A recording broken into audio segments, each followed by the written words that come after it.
उसको देखकर बाकी लोग भी अभिनव पर टूट पड़े। अभिनव का सारा ध्यान मोंटी पर था। उसे गुस्सा तो आ ही रहा था, लेकिन वो दुखी भी था। ऐसे में उन लोगों ने अभिनव को मोंटी से अलग किया और उनमें से एक आदमी अभिनव को मुक्का मारने के लिए आगे बढ़ रहा था।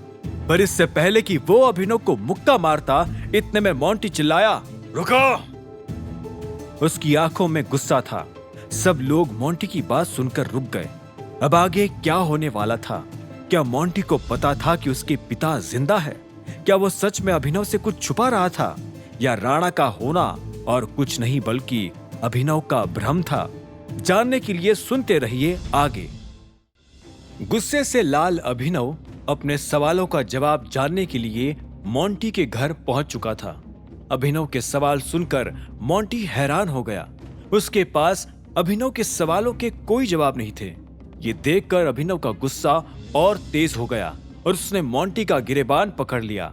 बदले में मोंटी के आदमी अभिनव पर हाथ उठाने ही वाले थे कि इतने में मोंटी ने उन्हें रुकने का इशारा कर दिया। तभी एक आदमी ने कहा, लेकिन बॉस, शट अप! उसे हाथ लगाने के बारे में सोचना भी मत। मोंटी ने कहा।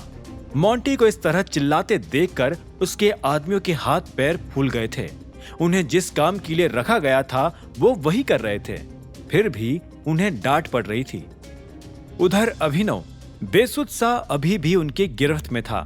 अभिनव को देखकर कोई नहीं कह सकता था कि वो होश में था या नहीं।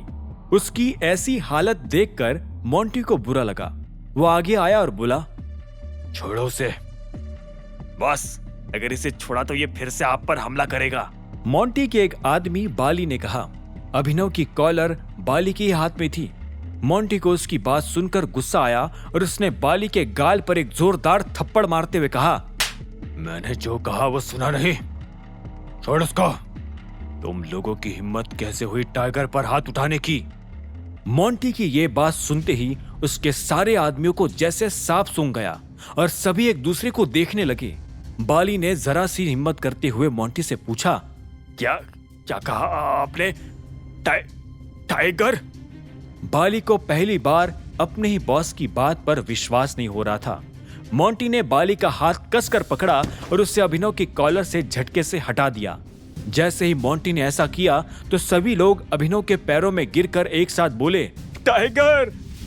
अभिनव ये सारा माजरा अपनी आंखों से देख पा रहा था, लेकिन उसने इस सब की उम्मीद नहीं की थी। उसे नहीं लगा था कि मोंटी अपने लोगों के सामने टाइगर की पहचान इस तरह से उजागर कर देगा।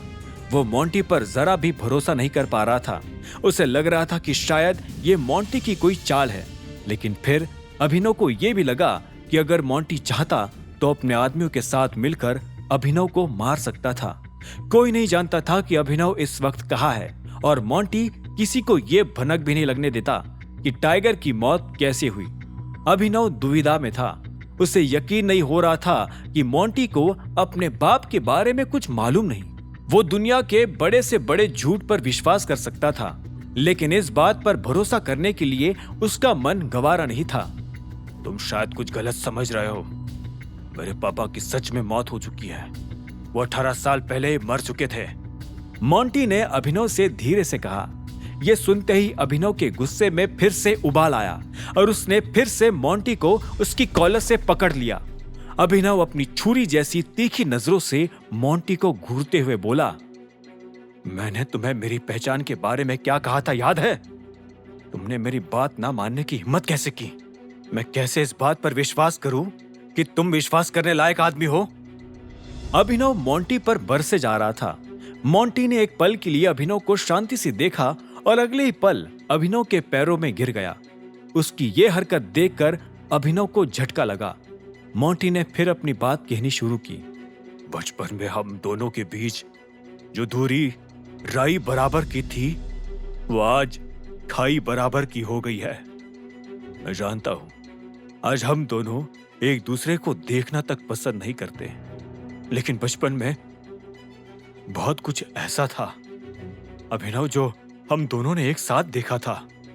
मैं एक बार को मान सकता हूं कि मेरे पिता ने तुम्हारे पिता का खून किया होगा, मगर इससे पहले कि मोंटी अपनी बात पूरी कर पाता, अभिनव ने उसी बीच में काटते हुए कहा, उन्होंने ही किया है। मानने या ना मानने से कोई फर्क नहीं पड़ता।